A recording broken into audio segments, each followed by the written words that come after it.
Ya keçməzdən əvvəl kanala abunə olmağı və videonu bəyənməyi unutmayın. İran nüvə silahından imtinaya zəmanət verən saziş imzalamağa hazırdır. Lakin ölkəni dinc nüvə enerjisini inkişaf etdirmək üçün qanuni hüquqlarını məhdudlaşdıran şərtləri qəbul etməyəcək.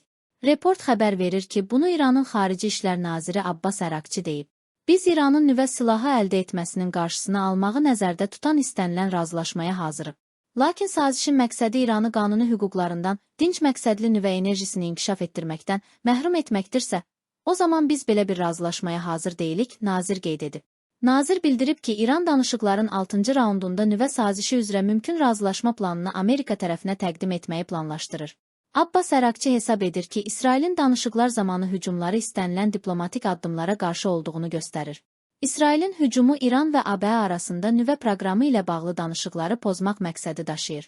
Report xəbər verir ki, bu barədə İranın Xarici İşlər Nazirliyi məlumat yayıb. Bildirilib ki, Tehran ABŞ-nin bu hücumu dəstəkləməsindən təəssüflənir. Vurğulanıb ki, İran özündə nüvə silahının olmadığını təmin edən sazişi imzalamağa hazırdır.